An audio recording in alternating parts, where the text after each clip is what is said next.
Disclaimer: this video and all its contents are Ngozi's opinion and that of some people who contributed. We're all entitled to our opinions, so enjoy.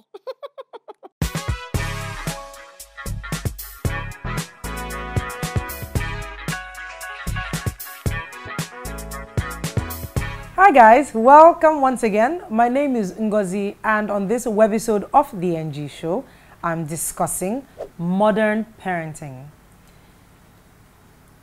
Because my age and my friends, my age group, not even just us, but just general people who are raising younger children today and even teens, things have completely changed from when we were growing up. And yes, the times have changed, but I think even the style of parenting has changed. I'm not remotely perfect. I think every one of us has something to learn when it comes to parenting a child. But when we were younger, in my head, it took a village to raise us. But now things are different. I've always heard people say, I want to give my child everything that I didn't have. And I think, okay, what about the things that you did have? Because I think there's some things that I had that I would want my child to also have, versus everything that I didn't have, that I would like to give my child. Anyway. That said, you know how I like my lists? I made a list of parenting, I don't know, know-hows, whatever. But, it's my opinion, and I think I'm entitled to it. So if you have, I like the comments that go back and forth, and especially on this topic. I wanted to have a parent here from the old school to talk about it, but I thought, okay, well, I wasn't sure who, but so I decided to just to do it myself. All right? Number one for me is the usual: you are a parent, not a friend. You are not your child's best friend. I know a lot of parents want to be, but I think that when you do that, you are demanding from that child what that child cannot give you. You are a parent, so you need to instill discipline. You need to bring that child up in a certain way. So when you're a parent, when you're acting like a friend, what are you letting that child get away with that they shouldn't get away with? So number one for me is remember that you are the parent and not the friend. Number two, don't give them everything they ask for. And you can classify this by age. A 5-year-old that gets everything that they want is going to grow up to be I saw this book recently and I thought, oh my goodness, this author is bold to even write something like this. But I thought it's very true, because you get to a point and it's like, nah, yeah, it's too late. Your child is already, and yeah, I'm not going to say that word on the internet, but that's what your child is. So basically, don't give them everything that they're asking for. What are your motives? Even for giving them, mommy, I want to take. Mommy, now, children are nowadays, I just give them what. No, don't just give them. Which leads me to point number 3. Curb their sense of entitlement early. A lot of kids now grow up and feel like they're entitled. I'm going for summer this year now. I'm going for holiday camp. If you don't do well in your exams, you're not going. It's like, it's not, in some homes, it's not optional. Like, regardless, come rain, come shine, come moon, those children are going for summer holidays. And I think it should be a reward. That's my opinion, because it's a privilege to go for summer holidays. Some people have the money, so regardless, it's a routine in their house. They're going to go for summer holidays, or they're going to go to a Budukatu ranch or wherever, depending on the size of your wallet. But you know what? You should curb their sense of entitlement early. Number 4, when you see something, this one is actually very simple, and it's like, for me, it's primary school age. When you see something you did not buy in their bag, ask. Don't just think, oh, they're friends in school. Your child might be a pickpocket. Your child might have sticky fingers. And if your child has sticky fingers, admit and accept, and then address the problem. The challenge for me is when you don't even know. So you see a random eraser, a ruler, a pen, a book, a phone that is not theirs, and you just think, these children, or maybe you don't even check. Yeah. Number 5, and this is for younger children. If you're like me, you're a working mom. A lot of women are working, whether it is a 9-to-5 or you're self-employed, you're an entrepreneur. For younger children, check your child's body at least twice a week if you can. Because for most people, your nanny gives the child a bath in the morning, gives the child a bath in the evening, you get back. Nannies are raising children nowadays in a lot of situations. I try my best, but then you realize, like, You go 5 days, you haven't given your child a bath. And I'm talking even up to the age of 7. And then there's something on your child's body, a bite, a mark, he fell, and you as a mother don't even know. Check your child's body at least twice a week. Number 6, and this one is very, it's open for debate because people don't, I would say hear what others have to say about a topic and then decide. Like I said before, in our time, it took a village to raise a child. But now, you see someone's child going wrong, and you're like, if I go and tell the mom now, she will not be like, you don't tell me how to raise my child. You don't talk to me about raising my child. And I'm thinking, okay, that's fair, but I will at least hear you out, and then I'll decide, okay, yeah, whether or whether't, quite frankly. But don't be like, can you imagine, she now came to tell me that my child, her hair is something, when her own child, yeah, her child might be a flipping rascal, but at least hear what she has to say, I think. And it might be full of complete bollocks, but quite frankly, I think it behooves you to listen to what other people have to say. Because when you're not around, it's the neighbors that are watching your children. I remember in those days, one of my friends was supposed to have a party. I think I was in maybe GS3, so I was 13 or something, or 12. And there was this party and my parents had traveled. And I really wanted to go. So I thought, meanwhile, my mom said, don't go anywhere. Of course, I entered the car, I went. My mom came back and said, where did you go? I had lied. I said, me. Mommy, where? On so I said, me. Actually, the neighbor had seen and said, oh, I saw your daughter. And she apparently said it innocently. Good or bad, what it meant is that I disobeyed my mom, and my mom found out. And I honestly don't think it's a bad thing if I tell my child not to do something and the neighbor finds out and tells me. That's my opinion. Number 7, I say, teach your child early that it's not about how much they have, but what they do with it. Because a lot of children are going to go to school and hang out with children who have much more than them or much less than them. And they need to know that it's not, oh, I have this, and so you're this. Or I will quickly double slap out of your system. Why? You know, because that gives them this right to speak to people a certain way because they have something. And then they grow up feeling like, because I have more than you, then I'm better than you. That needs to be cut out of our children very quickly. And a lot of children are growing up with that. I entered the plane, I went to business class. You were in economy class.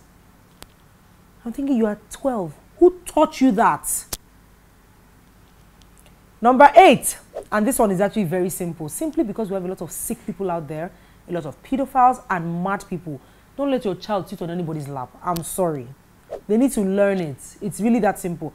An uncle and auntie who is close, maybe my brother, you know, even then, I just think that you should tell them early that there are certain body parts that nobody should touch. If your 5-year-old tells you, Mommy, auntie was washing my wee-wee too much, then you need to fire auntie.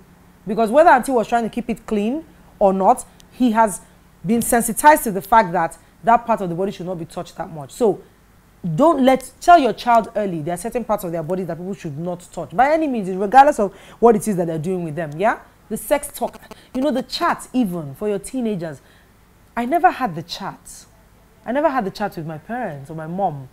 I don't know if we should have the chat, that whole, oh, you can get pregnant if this, you shouldn't have sex at this age and that and that. Maybe for girls. I actually have no idea. If you know, tell me. I never had the chat. I don't think a lot of us did. I think eventually, my mom told me, if any man touches you, you get pregnant. So I remember one time one of my uncles hugged me very closely. I'm pregnant. My uncle hugged me, and my breast rubbed against his. I was like 13. So I never had the chat, and eventually I found out what the reality was. But if you think you should have that chat, have that chat. I think it depends on the relationship you have with your child. Number 9, and this one is very simple, which I don't know why I even need to mention it, because I've seen it 1, 2, 3, 4, 5 times happen before. Don't leave your young child unattended in a car when you're not there. It's a no-brainer. I see it and I think, really? Because when something happens, you'll be like, it was 2 minutes, like I just went inside the shop. You were here, now weren't you here? No, I'm not the parent, you are. Do not leave your child unattended in a car, a young child. My son is 7, he's about to be 8. And when I go to the supermarket near my house, he's always wanting to be part of it. So he says, Mommy, let me go and buy. So if I'm buying something that is outside, I'll say, okay, you go, and I watch him, and he buys it because he wants to give them money and collect change. He's learning his mathematics and so on and so forth. But I will not leave a 5-year-old, don't go, I'm coming now, and then I go into a supermarket. Line of sight is cut off, everything, and then I come back 5, 6 minutes later, or 10. Don't leave your child unattended in a car. And number 10, I had a conversation with someone and he said, Ngozi, don't bring that up. And I thought, well, I'm a Christian and I'm not going to deny my faith. I am actually probably more spiritual than religious because, yeah, religion is very, religion, people have different excuses. But I would say bring up your child in the way of the Lord. Because when, I think it's the Bible, it says when they grow, they will not depart from it. I think it's very important. I've heard some people say, yeah, I'm not going to give them anything, either Christianity or Islam or whatever. I want them to choose when they get older. And I think so you want the world to teach them and then they pick based on what they see. Good luck with that, that's very dicey. I will bring up my child in the Christian way because I think the Christian way is good. Now, if they get older and they decide to go another way, that's different. I also think that it also depends on the example. The reality is that they will learn from your example. So I'm bringing up my child in the Christian way, and then I come home, and when my husband talks to me, I shut up, see your mouth. I talk to my husband anyhow, or I dress a certain, I do things that are contrary to what it is that I'm claiming are the Christian way. Then, of course, when that child goes to it, they're going to think, yeah, mom, we're not going to do that. Islam, thanks. Or you are Islamic, and you're teaching your child certain things, but you dress a certain way. He's going to think, yeah, no, not really. So your reality and your examples will show that child the light. So I say, bring up your child in the way of the Lord, and that just makes them better people, or depending on your religion, but in that way that you believe is right. Because you who believe it, I don't think you are mad. Abi? Yeah. All right. So that's it. For me, I think remember that these children will grow up and they will have to interact with other children. And you don't want them to be socially inept and completely incapable of socializing with other people. They will be snobs. They will be rude. They will be just badly. I see so many badly behaved children and I'm thinking, one said to the mom, Mom, please, you're stressing me. And I was about to go matrix. I said, what? And okay, so this child was maybe, my child was old, so he was like 6. I said, stressing. If you tell me you're stressing me in the house, then we can talk about it.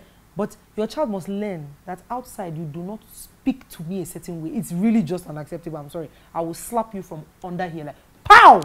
Quickly. It will just happen. You won't even know when it happened. I remember, I need to say this very quickly before I go.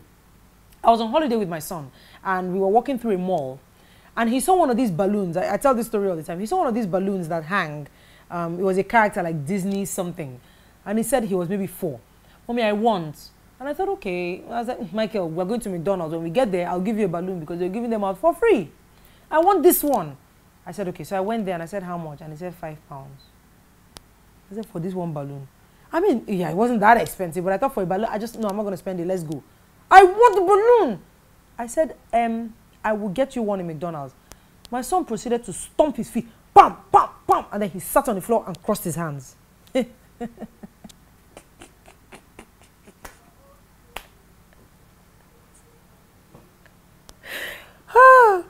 So I said, Michael, stand up, Joe. I don't want to do it. I have a balloon. And I don't know. I'm from nowhere. Pow! Joe! He just, and he got up and he walked. And we got to McDonald's and I gave him a balloon and I bought him his food. He ate and we went home. It is really that simple. When you let them get away with it, they will keep getting away with it. Let us raise children that are going to grow and work with people who are from different socioeconomic classes. And you want them to relate with the rich, the poor, and the middle in a way that is good. Not being snobs and everything in between. Yeah? I mean, I hope I've been able to share something good with you. If you have any opinions, please share them with me. And if you have any comments, please make them. And until next time, please keep it real. Thank you very much for watching.